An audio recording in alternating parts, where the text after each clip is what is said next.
Hello, everyone. Hello again. Hello. Hello again. Are you still fine? Fine, teacher. Good. Hello, Vanessa. Hello, teacher. Hello, guys. Hello. Hello. How are things in Guarapari? Is everything okay here? That's good to know. Okay. Thank you. All right. Hi, teacher. Hello. How are you, Cecilia? Good, and you? I'm very well, thank you. Just a little confused today, but I'm fine. Why, teacher? What else happened? The time changed it here, but not in Brazil. So all my classes changed. Wow. What time It's a is it problem. now, teacher? Now it's 10 o'clock, but last week at this time would be 11 o'clock. And the problem is that my classes jammed, with the students that had a class at 9 o'clock. So I had to, since 7 o'clock in the morning, I've been trying to make arrangements to fit everyone. But when you have about 40 students all together, it's a kind of a big problem to accommodate everybody, understand? And the time changed it here in England. The time has not changed it in the United States. The time has not changed it in Brazil. And I have two students that are in China. So the time has not changed it there, only here. So when I was free, I'm not free anymore, understand? And then I needed to work with everybody. So the groups, nothing has changed for you guys, understand? I preserved your original schedule. It's easier to try to negotiate with the private students, understand? But there are many. So headaches all day. Yuck. Teacher, Anyway. why did the time change in Italy? It's winter time. Winter time. Yes. And the United States is going to be changed pretty soon. I don't know, maybe after the election, understand? But here started yesterday. Okay. Okay. It's so easy. It's no, 4 hours. Well, it's Yeah. easy to change. Different. Yes. Yeah. Yes. Now it's 4 hours, but last Friday was 5.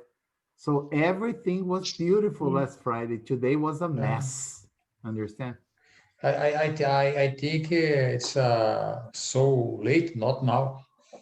No, now it's gonna be nice for me. In my Yeah. next class, I will not even be a pumpkin. Understand? Yes.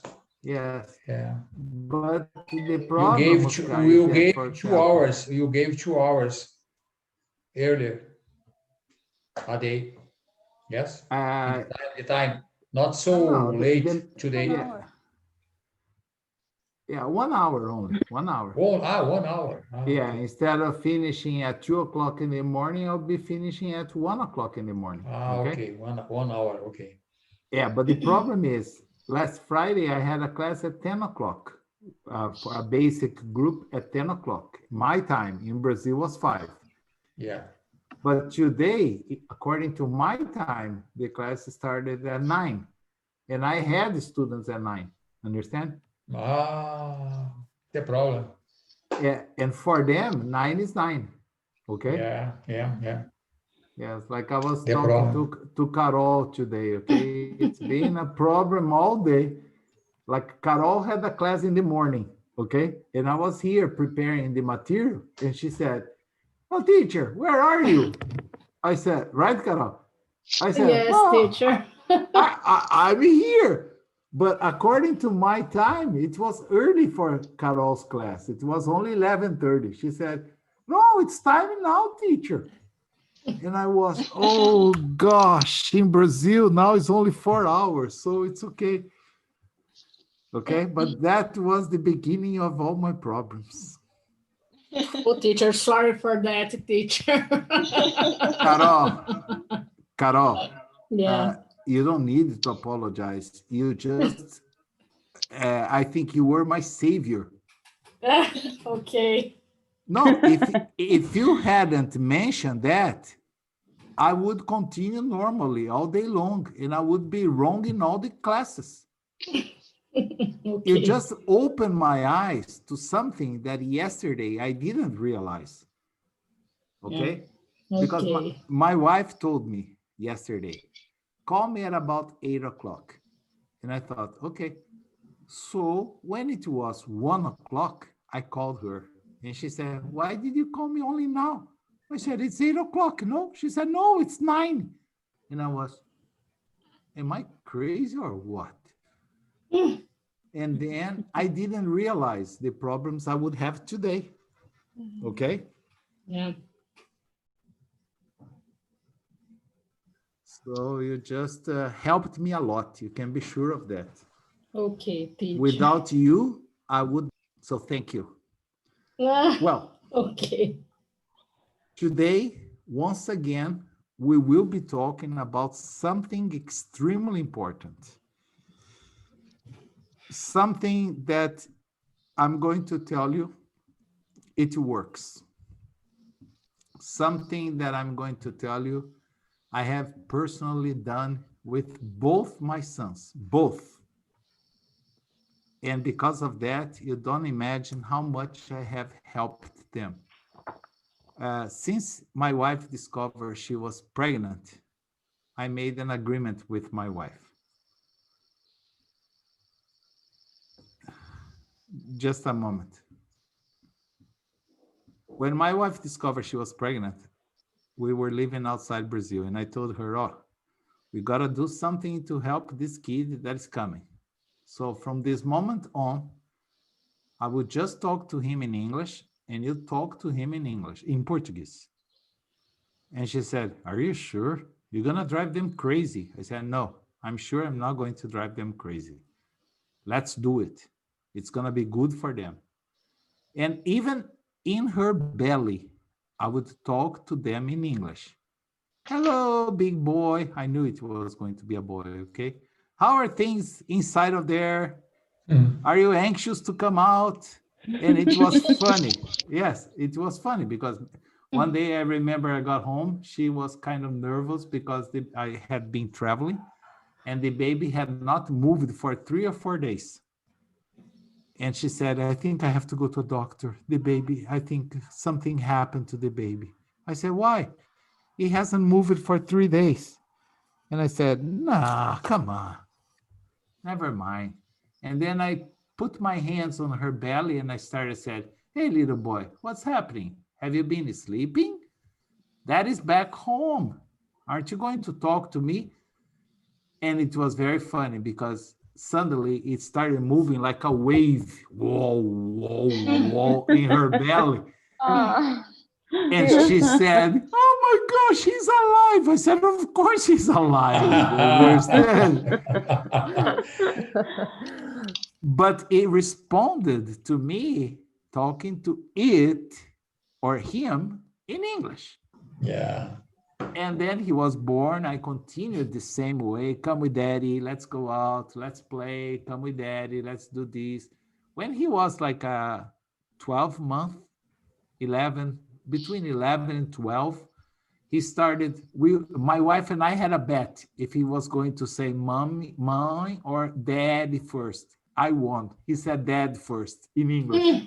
Okay. Wow.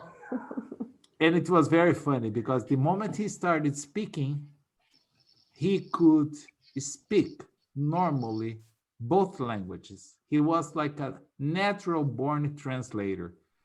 And even though many times he was sitting between my wife and I, he would look at her and talk to her in Portuguese, and then he would turn to me and talk to me in English, talk to her in Portuguese simultaneously. And he never confused. Understand? Mm-hmm. And what we are going to see today is how to train our mind to think about 2 languages. It's not impossible. Of course, it's easier for babies, as you are going to see. But this is a very interesting passage. I'd like you to pay attention carefully, and maybe one day you can do the same. with a baby if you ever have one. Okay? Okay. For the Okay. ones that haven't had, of course. Okay? But anyway, it's an amazing thing. It's creating bilingual minds. Okay? Pay attention, please. I'm going to share my screen. You are going to see the passage. You're going to listen to the passage. You can even read the subtitles in English, and then we'll discuss it. Okay. Can you see the screen? Yes. Yes. Let me know if the sound is clear.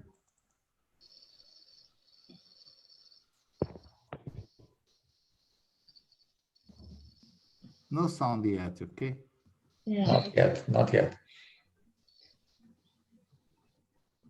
It's Can mute. you listen? He's mute. No. He's mute. No. Good, good, good. So let's see what button.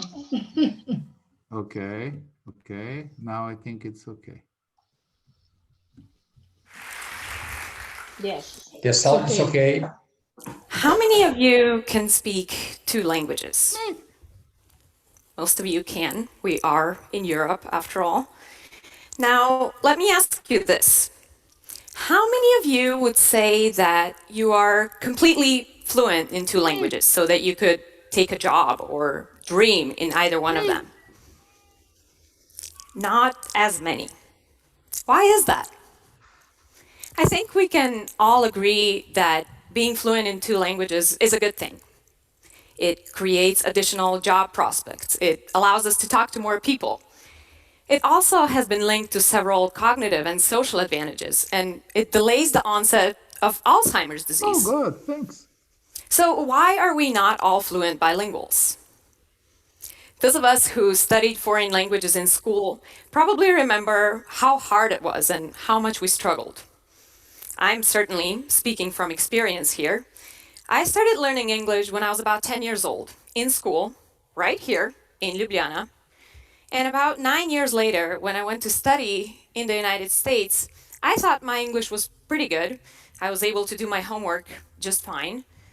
But I also remember eating dinner with my college friends and not being able to follow their conversations. Or going on my first date in America and only understanding about half of what the guy was telling me. She understood more than me. Now, Yeah. I'm sure many of you have your own stories about foreign language learning, but there's one thing that most of these stories have in common. Foreign language learning is hard. It takes a lot of time, a lot of effort, and it seems that no matter how hard we try, we rarely achieve native-like fluency. Even in those cases when we have been using our foreign language for years, we still maintain that foreign accent. Does it have to be this hard? I don't think it does. What I'll tell you today is that the human brain is fully capable of achieving native fluency in 2 languages at the same time, and that we don't necessarily have to struggle to get there. So, what is it that we have to do to create bilingual minds? I think a very promising start is to study the brains of those who are really, really good at language learning. Babies. Babies are linguistic geniuses, and all over the world, babies learn their native languages naturally and spontaneously without anybody actually teaching them how to do this. But this gets even better. Those babies who have a chance to listen to and interact in 2 languages learn both, and they can become native speakers of both. You and I can't do that.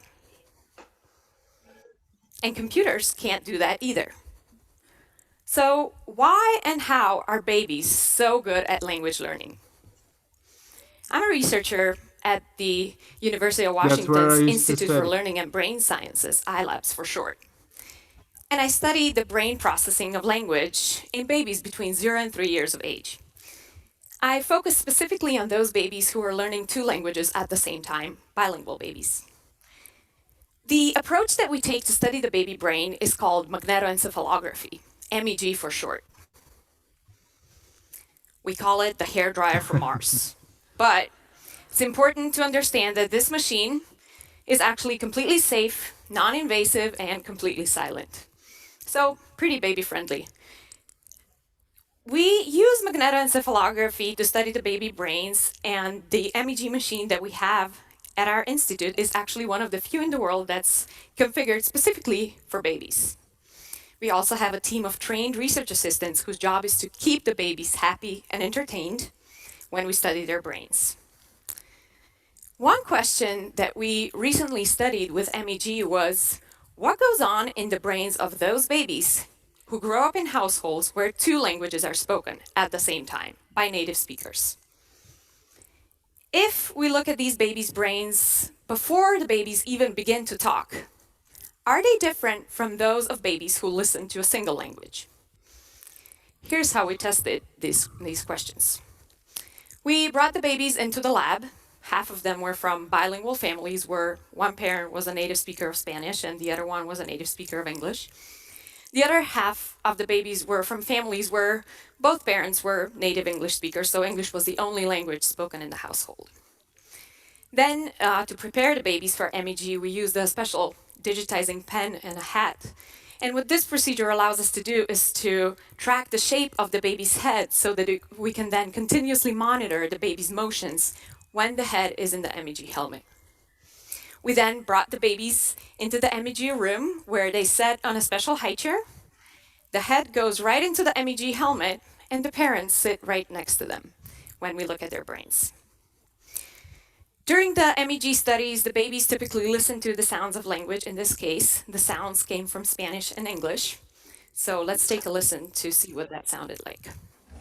Ta, ta, ta, ta, ta, ta, ta, ta.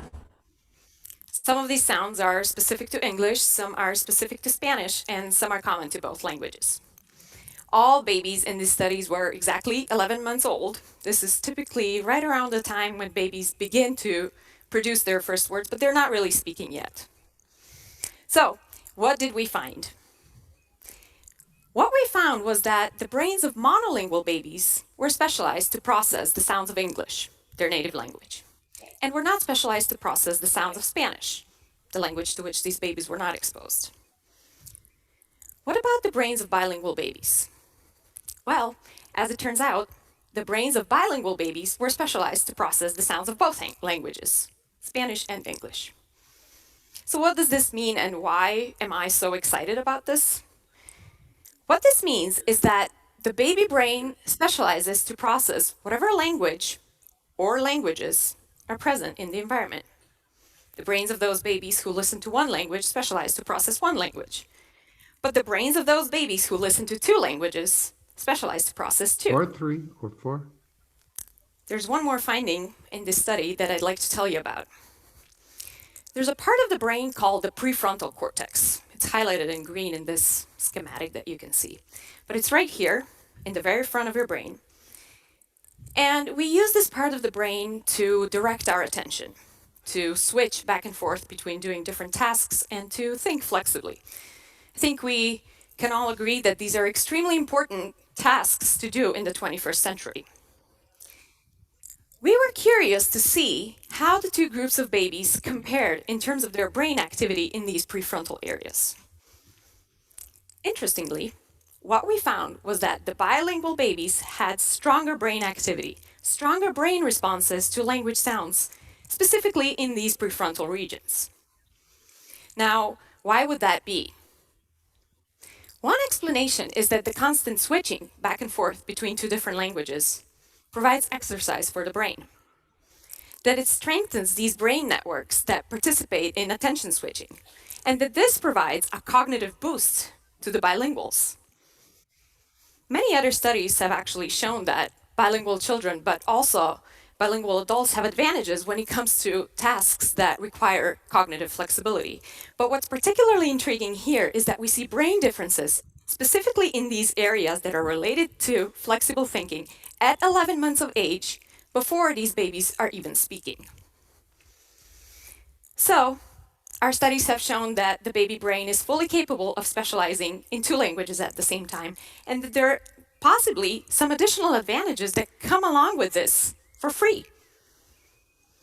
So, given these findings, you may be wondering, why are we not raising all babies to be bilingual?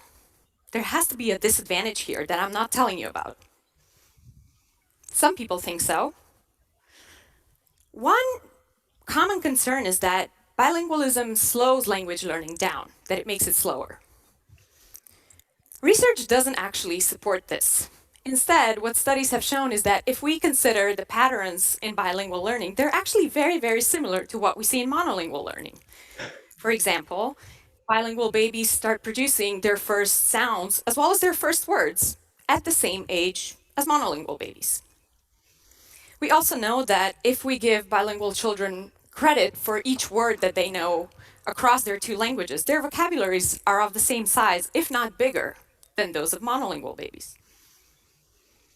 Another common concern is that bilingualism causes confusion. This concern arises from the fact that bilinguals sometimes combine their 2 languages in the same sentence or in the same situation. This is called code switching or code mixing. So, does code switching or code mixing indicate confusion? Science suggests that it does not. Most bilinguals code switch, and my family is not an exception. In my family, we actually speak 3 languages, and sometimes we hear sentences from our children that combine all 3, Slovene, Spanish, and English. Does this mean that our children are confused? I don't think it does. So let me give you an example to demonstrate why this is the case. My 4-year-old will sometimes say sentences like, "Mom, is daddy potušam?" This means mom is daddy in the shower. Now, why does he say sentences like this? There are a few reasons. The first one is that he can. Bilinguals, unlike monolinguals, have another language from which they can easily borrow words. And they sometimes do this because they know words from one language sometimes better than they do in the other. So for example, my son probably knows the word shower better in Slovene than he does in English. So he uses it because it's easier. The second reason he uses sentences like this is that he knows I will understand him. He rarely uses Slovene words in his preschool because he knows that his teachers and his friends will have no idea what he's talking about. Bilingual children typically know very, very well when they can and can't mix their languages, and studies have shown that even 2-year-olds will adapt their language to match that of their conversational partner. There's one final point about code mixing that I'd like to make. Even though it's called mixing, it's not just randomly mixing together words from different languages. It follows grammatical rules. I rarely hear sentences such as, "Mom, is daddy potuš?" Now, those of us who are fluent speakers of Slovene and English will know that I can say, "Daddy goes potuš," but "daddy is potuš" doesn't work. It has to be potušam. This is because the verb be indicates a state, and in Slovene it requires a different case than the verb go, which indicates motion. This is complicated, right? The point is this: code mixing is not easy. It requires a lot of linguistic knowledge in both languages, as well as then being able to figure out how to combine this knowledge in a meaningful way. So rather than indicating confusion, code mixing is actually a sign of linguistic sophistication. It's also a perfectly normal and expected behavior that we see in bilingual children, but also in bilingual adults who are fully fluent in both languages. So bilingualism does not cause confusion. It also does not slow language learning down. In fact, science suggests that there are many advantages. The demand on bilingual education is actually increasing in the United States as well as worldwide.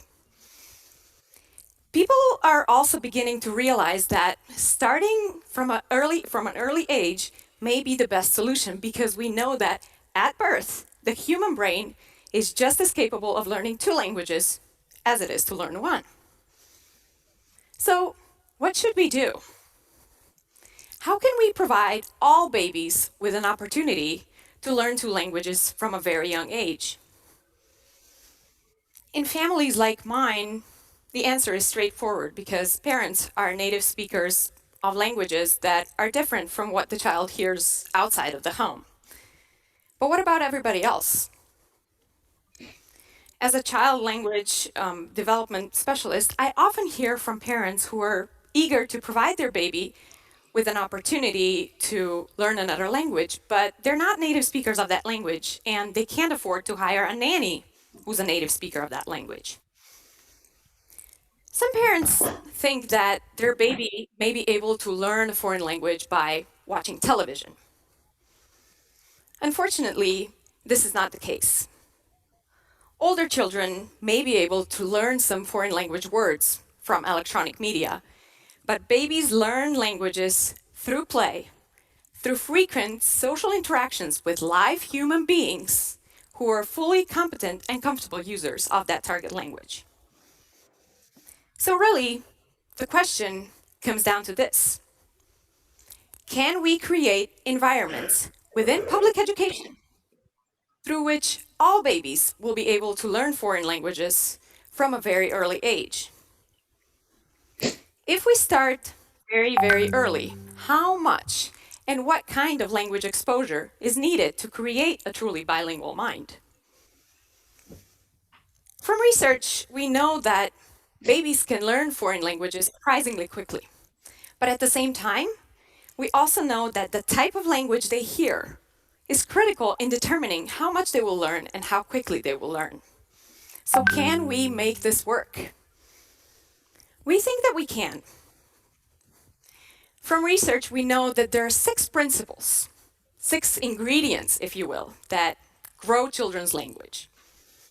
We think that if we take the right science-based approach that combines these 6 ingredients, we can create educational programs through which all babies will be able to learn foreign languages through play in the context of public early education centers.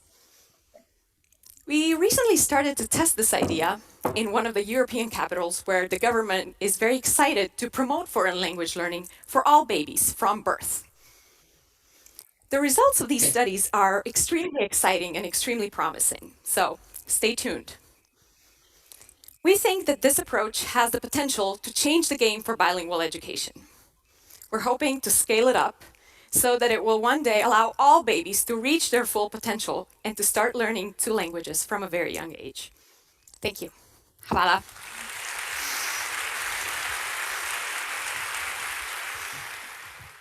Did you guys understand it? Yes, Yes. very, very good. Yes, yes. Excellent. Yes. Excellent research. Yes. As I told you, I experienced many of the things she mentioned as code mixing.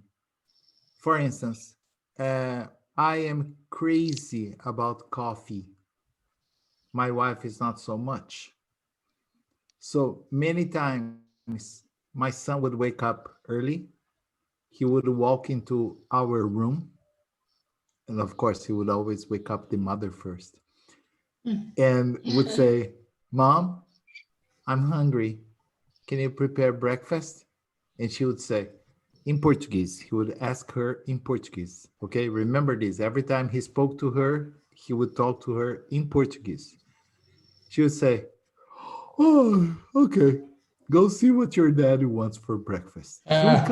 He would come around the bed. He would come around the bed. He wouldn't go over. He would come around the bed. Dad, wake up. Dad, Mom wants to know in English. Mom wants to know what you want for breakfast. And I was half sleeping. I would just say, just coffee. He would say, okay. He would go around the bed again and would tell my wife in Portuguese, "Papai só quer coffee." Because my wife didn't drink coffee, understand? So he didn't know how to say coffee in Portuguese. Can you see? Yes. But she understood. So every time he said it to her, she would make coffee for us. Understand? Another interesting word that he always mixed was, at the time I had a mustache. Okay? And a mustache is something that women usually don't have, except of course for some, okay? Some. It's not mustache, it's ibuço. Ibuço. No, We have. in some villages in Portugal, it's like almost mustache. Oh meu Deus do céu! Wow. Ai Jesus!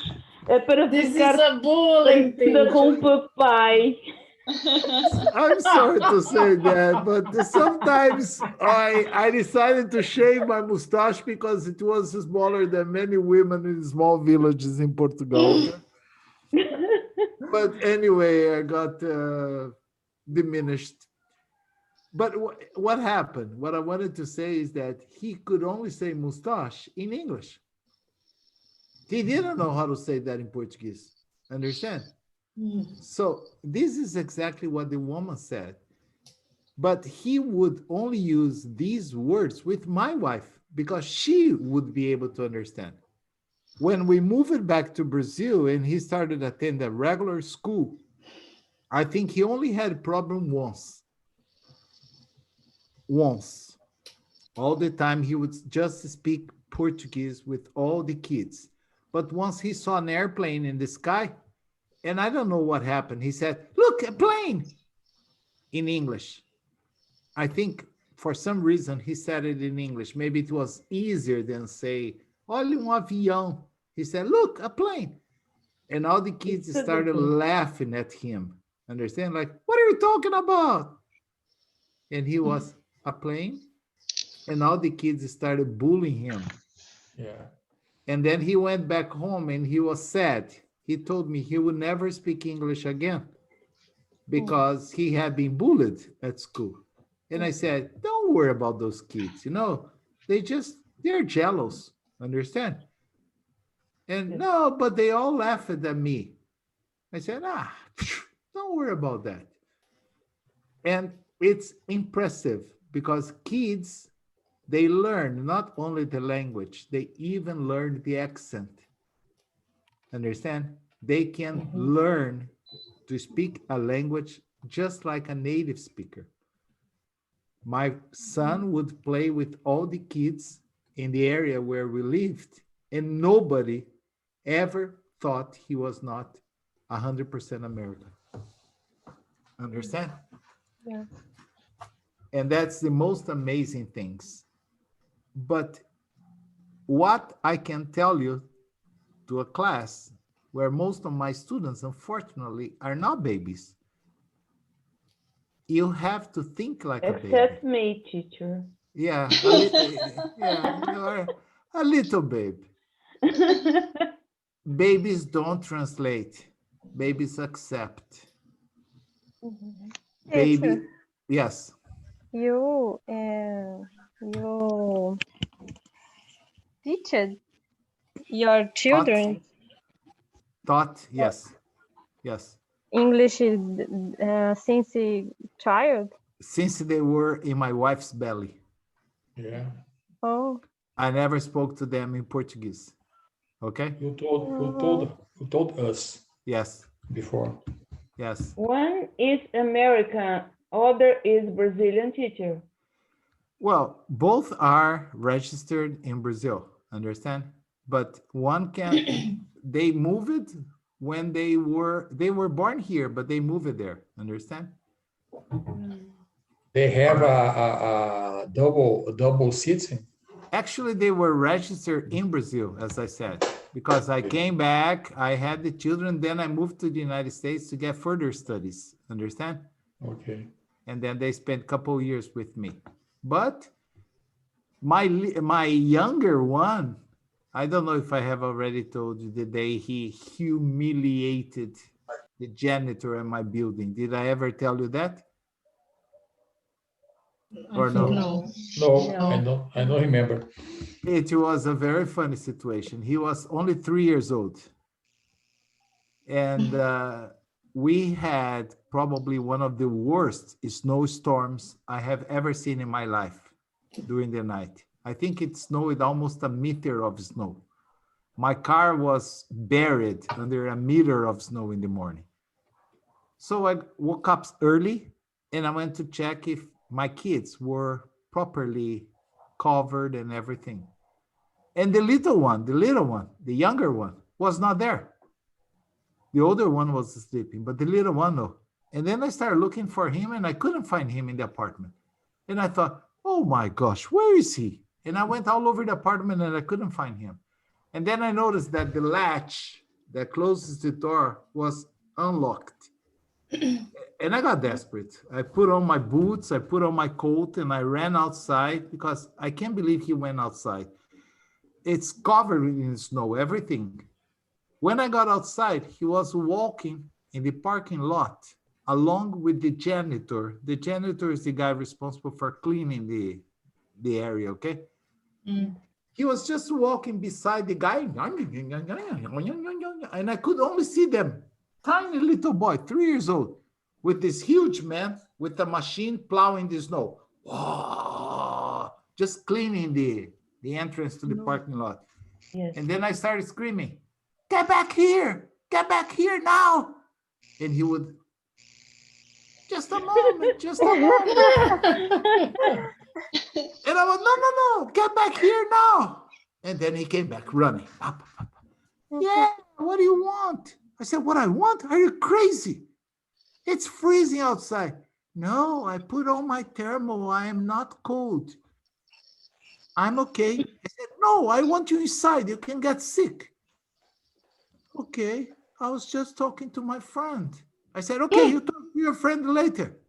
Get back inside. And then he came inside. We had breakfast. And then, as my wife was preparing to go out, because she was going to school at that time, I went downstairs to get my mail. And the janitor was there. And then the guy asked me, oh, are you the father of Gabriel? I said, yeah. He said, oh, your son humiliated me. I said, my son what? Humiliated me today. I said, I'm sorry, did he say anything bad? Well, actually not bad, but I'm feeling terrible. I said, I'm sorry. What happened?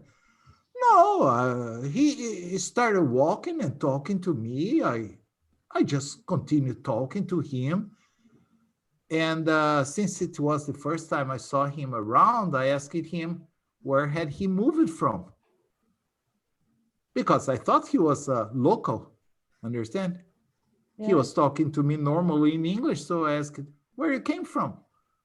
Haven't you ever seen so much snow in your life? And he said, no, it's the first time I see so much snow. And then I asked him, but where are you from? He said, well, I was born in Brazil. So I looked at him and said, you were born in Brazil? He said, yes. And then the guy asked him, so, hablas español? And he replied to me, un poquito solamente, in Spanish. And the guy thought, so you don't speak Spanish in Brazil? No. What do you speak there? Portuguese. So you speak Portuguese? Yeah. And you speak Spanish? Un poquito. And you speak English? Yes. And the guy thought, my gosh, I got to do something about my life. You know, like I'm in the third year of college. I can barely speak English. And this little piece of shit talks to me in 3 different languages. Understand? It's very great good. history. Great history. No, and the guy said, I have to do something. I'm going to, sign up for a language class today because I have to change my life. I couldn't believe your little boy. And you can say, okay, but where did he learn Spanish? Because there were some Spanish kids at the condominium. And he would play with them, understand? So every time he was playing with the Spanish boys, he would speak Spanish. When he was talking to his mother, he would speak Portuguese. and always speak English to the other people and me. Can you believe this? Yes, yes, And very nice. they don't Dream, teacher. they don't think. That's what I'm trying to tell you. They don't think, they just learn. Oh, teacher. Understand? Teacher, do you have two children? Yes. When we came back to Brazil after some time, I remember that my wife's brother asked him, "Oh, how can you say, for example, laranja in English?" He'll say, "I don't know." "You don't know?" "No." Because he couldn't translate, understand? So in this case, he was confused. And if you ask him, "What would you like to drink?" He will say, "Orange juice, please." Okay? But he never translated. He would only speak. Oh my gosh. Understand? Teacher. The same as teacher. Come on, you never translate. That's why I always tell you, it's important to understand. It's not important to keep translating every word you listen in your lives. Yes. Understand? I have already mentioned this 30 years ago when I started teaching English. I had a really hard time to explain something in Portuguese. I could explain the word 100 times in English, but I could not translate. Yeah. Understand? So, as I said, last class was also an important class. At the beginning of the class, I was very clear that none of the vocabulary used had any sexual connotation. I don't know if anyone took it to the sexual part, but I told there was no, because there is no, understand? So when I say that my fucking computer or my fucking cell phone is not working, I'm not having sex with my computer or my phone, understand? I'm just saying that it's no good. It's dangerous, teacher.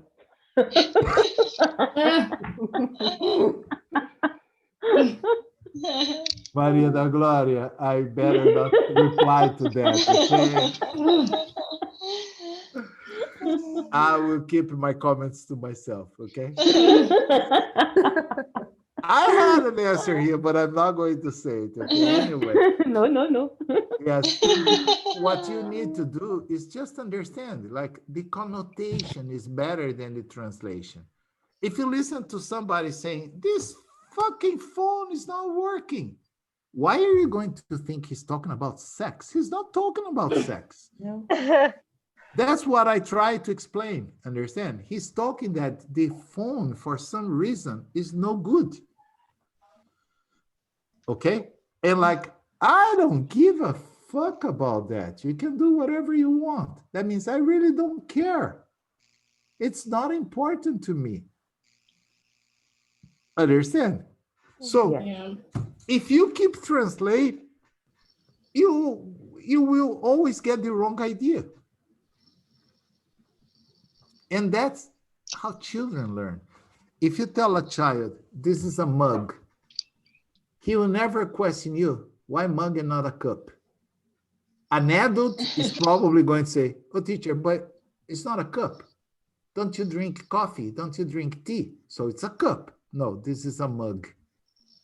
Yes. "But why is it a mug?"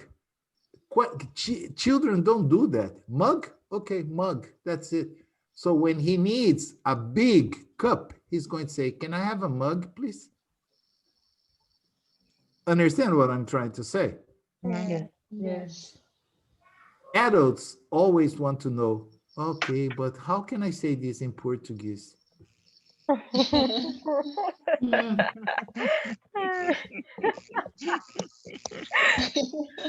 Understand?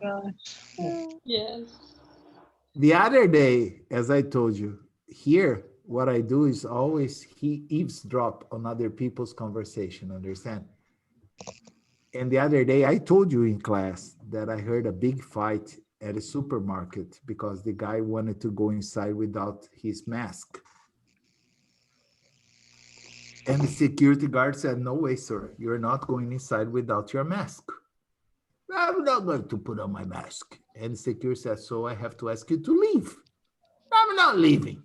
Well, you can leave, or I will throw you out of here. And the guy said he was not going to leave. Security guard tried to remove the guy. And the guy reacted, security guard punched him and started a fight. And then I heard the guy screaming, "Fafanculo," with a very bad intensity. It was just, by the intensity that he used the expression, by the reaction of the security guard, I'm 100% sure I understand what was the intention. Understand? That's what I'm saying. I didn't think about it in Portuguese. I just know that it's a bad expression that you can use to send somebody to that place. Understand? So the problem of translating is this. You have to start imagining. And when you learn to accept, it's easier. Okay? I think I told Erica. I don't know. I already know my favorite flavors of gelato. Understand? Yes. I never thought if nocciola is avelã or... Nocciola is delicious. Yes, yeah, but that's what I'm saying. I remember. Gloria. It's not important for me. It's not important if nocciola is noz, avelã, amêndoa, castanha do caju, castanha do Pará. I don't give a fuck about that. I only know I love nocciola. So when I go to the ice cream place, okay, I always say nocciola and fragola, please. So I know what I'm getting because I like the taste. But I'm not worried about how can I say this in Portuguese. I don't need to translate. I only want to get my nocciola ice cream. Can you understand what I'm trying to say? Yeah. Yeah. Yes. So you guys, I think it's about time you put in your brain something. What I want to know, I want to learn another language or I want to be a translator. If you want to be a translator, go ahead, translate everything you learn. If you want to speak it, just listen, absorb, and use. Was that clear? Yes. Yeah. Yes, Very clear. very clear. Thank you very much for watching my class. It was a pleasure to see you all here. Tomorrow we are going to read this, discuss this. I'm sure that you will understand 90%. Probably you'll be confused with the Slovenian words that she used there. But the English part, I'm sure you will do okay. All right, guys. Yeah. All right. All right. Thank you very teacher. much. See you tomorrow at the same time. Thank you, Thank you, teacher. teacher. See you, Bye, guys. guys. See everyone Bye, tomorrow. Have a nice Bye-bye.